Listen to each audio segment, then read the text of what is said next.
Politika jedného jediného povinného názoru je tak nebezpečná pre Európu ako tretia svetová vojna.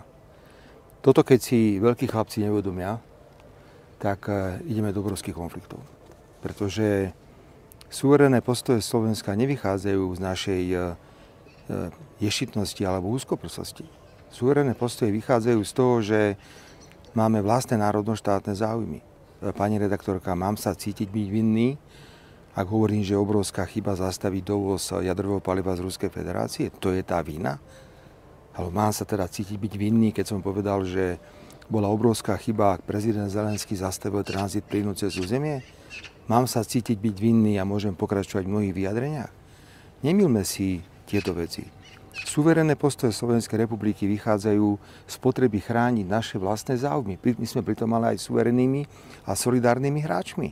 Preto mňa prekvapujú tieto zbytočne silné slová. A ak si niekto myslí, že to tak bude fungovať, že niekto povie, že to bude takto a nejako inak, tak potom na čo máme preboha demokraciu v Európe a v Európskej únii?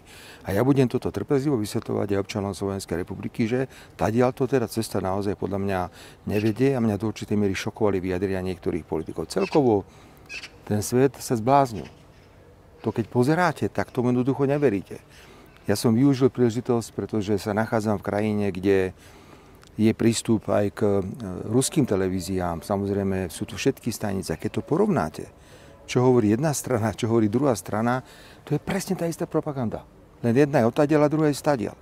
A keď im to poviete našim západným priateľom, čo sa stále sťažujete, naša propaganda je rovnaká, ako je tá propaganda, ktorá prichádza z východu, tak to nechcú akceptovať. Ale toľko agresivity, toľko nenávistných prejavov, toľko rôznych poznámok, myslím si, že nejdeme do dobrých časov a o to viac by sme na Slovensku mali uvažovať, že či dáme energiu do nejakej súdržnosti, do nejakého fungovania až do nasledujúcich parlamentných volieb, alebo či pôjdeme cestou takého haukania, alebo ja nič nepočúvam na tom Slovensku také haukanie. Často niektorí veľkí v Európskej únii hovoria, že no, nebudete poslúchať, my s vami urobíme poriadok. Ja som ešte raz povedal, ak niekto chce presadzovať politiku jedného jediného povinného názoru, to je koniec demokracie v Európe a je to nebezpečné ako tretia svetová vojna. Ja nemám k tomu čo iné povedať.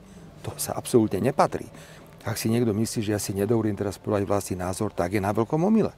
To, čo povedal kancelár, je absolútne nepriateľné pre suverénnu krajinu.